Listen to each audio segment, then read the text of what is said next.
Բարև ձեզ, սիրելի գործընկերներ եւ սիրելի ունկնդիրներ, այսօր հայաքվե ազգային քաղաքացիական միավորումը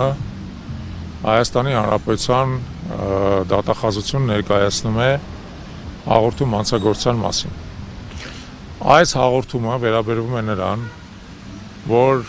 Հայաստանի Հանրապետության վարչապետի պաշտոնը զբաղեցնող Նիկոլ Փաշինյանը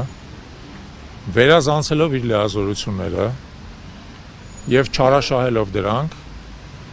օգտագործել է դրանք, որպեսզի միջամտի հայաստանյաց առաքելական Սուրբ Եկեղեցու գործունեության մեջ, եւ դա դրսեւորվել է ինչպես պարբերաբար նրա կողմից հնչեցվող կոչերով, այսպես կոչված վեհարանը գործող կաթողիկոսից ազատելու, ինչպես նաեւ դրան հաջորդած կոչերով այցելել Հովանավանքի վանական համալիրը եւ այնտեղ ներկա գտնվել եկեղեցու կողմից չարտոնված պատարագի եւ որը շատ ավելի վատ է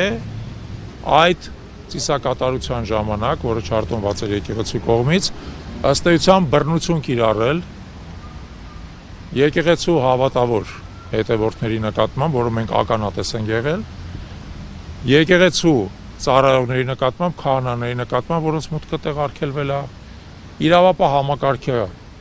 ռեսուրսները օգտագործել այն նպատակով, որպեսզի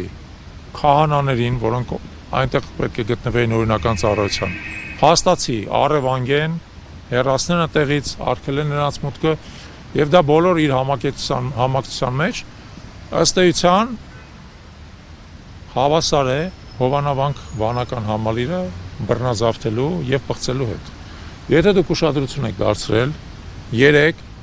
Մայր Աթոռ Սուրբ Էջմիածնի լրատվական ծառայությունը իր պաշտոնական հայտարարությամբ հայտարարել է, որ վանական համալիրը Հովանավանքը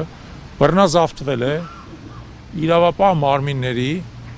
եւ խափանող խմբերի համատեղ գործողության արդյունքում, որից հետո նա պղծվել է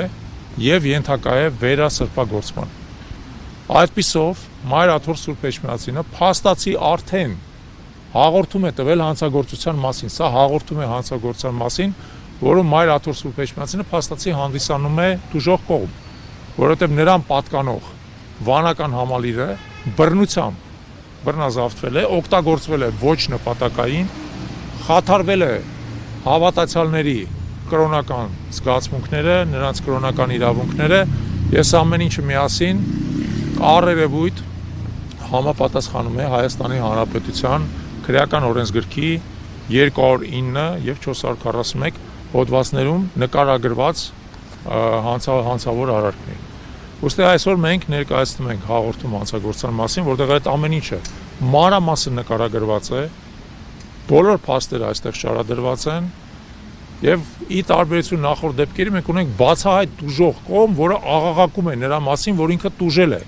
որ իր վանական համալիրը բռնազավթված է, պղծված է եւ որ իրավունքները խախտված են։ Խոսքը եկեղեցու։ Այո, հայաստանյաց առաքելական Սուրբ Եկեղեցու մասին։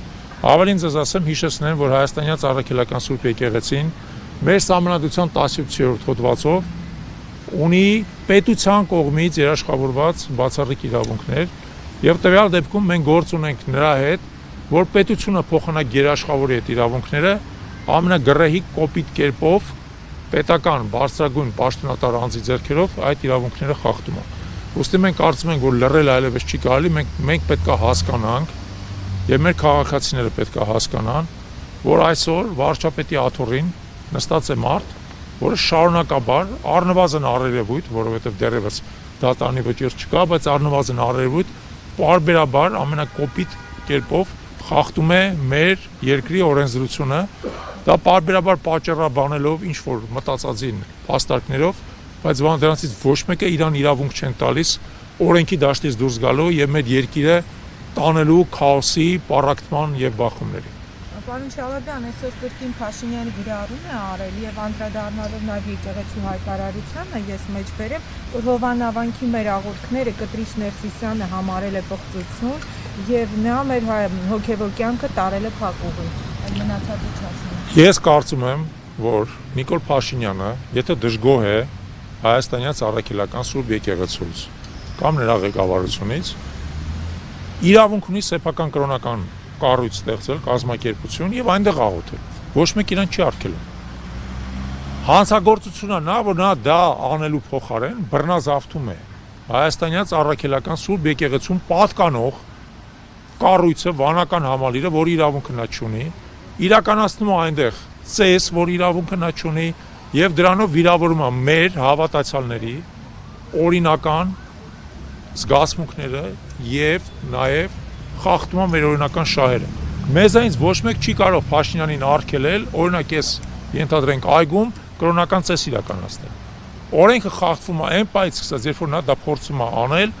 հայ առաքելական Սուրբ եկեղեցու տարածքում, որ իրավունքը նա չունի։ Անկախ նայած ինքը ինչ է մտածում կոնկրետ որևէ հոգևորականի մասին։ Դա իր անձնական գործն է։ Մենք այդպես չենք մտածում եւ մենք իրավունք ունենք մեր եկեղեցում ստանալ մեր հոգևոր սնունդը,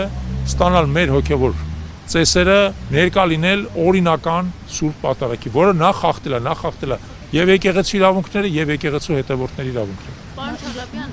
երեք ես եթե չեմ սխալվում, Նույնա բովանդակ հաղորդում էր ներկայացրել նաեւ Արա Սոհրաբյանը եւ երեք քննչական կոմիտեից հայտնեցին, որ նրա ներկայացրած հաղորդումների հիման վրա քրեական բարի չի նախաձեռնվում։ Տեսեք, նախ չգիտենք նա Նույնա բովանդակա թե ոչ։ Ենթադրաբար նույն խնդրին անդրադառնում, բայց պարտադիր չի որ Նույնա բովանդակ լինի։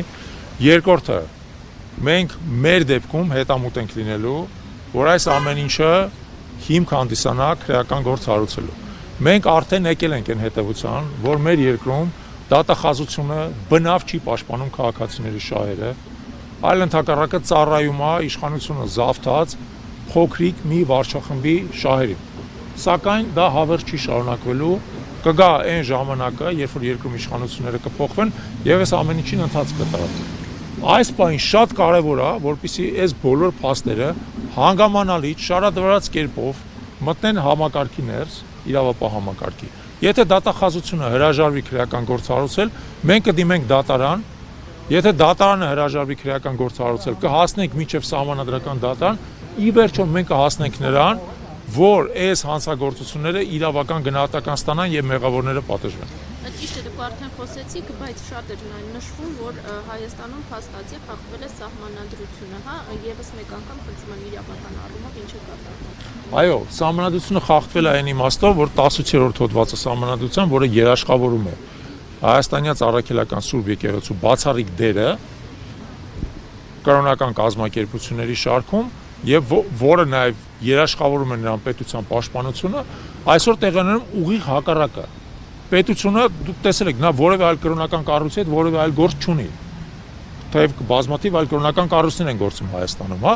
ավետարանչական եկեղեցի, կաթոլիկ եկեղեցի ուղղափառ։ Նա կոնկրետ հայաստանյաց առաքելական Սուրբ եկեղեցու դեմ, որ ունի բացառիկ իրավունքներ, իրականացնում է հալածանքներ եւ ատելության խոսքի միջոցով արշավետ եկեղեցու եւ նրա հոգեվորականների դեմ։ Դա սահմանադրության ուղիղ խախտում է։ Բայց քանի որ մեր սահմանադրությունը ինչ-որ իմաստով ուղիղ գործողության սահմանադրություն չի, մենք ոչ միայն հղում ենք կատարում սահմանադրության խախտմանը, այլև ասում ենք հետևյալը, խախտված են նաև քրեական օրենսգրքի այն հոդվածները, որոնք բխում են մեր սահմանադրությունից, ուստի մեր հաղորդումը հանցագործության մասին։ Նաև դուք տարբեր հաղորդումներ եք տարբեր ժամանակներում ներկայացրել Նիկոլ Փաշինյանի կատարած գործողությունների մասով այս մեկի վիճակը կարելի է, որտեղ կարծում նրանք չեն բավարարվել, եթե բավարարված լինեին, հիմա իշխանության չէին։ Տեսեք, երկու բան ձեզ ասեմ, այո, իսկապես այդպես է, սա մեր 3-րդ կամ 4-րդ հաղորդումն է արդեն հանցագործության մասին, նախորդները չեն բավարարվել, բայց տվյալ դեպքում մենք ունենք երկու կարևոր առանձնահատկություն։ Առաջինը, այս դեպքում կա ակնհայտ ուժող կողմ, ես դրա մասին արդեն ասացի, ակնհայտ ուժող կողմ կա, որը դրա մասին հայտարարություն արդեն արել։ Եվ երկրորդը պետք է հիշենք հետևյալը։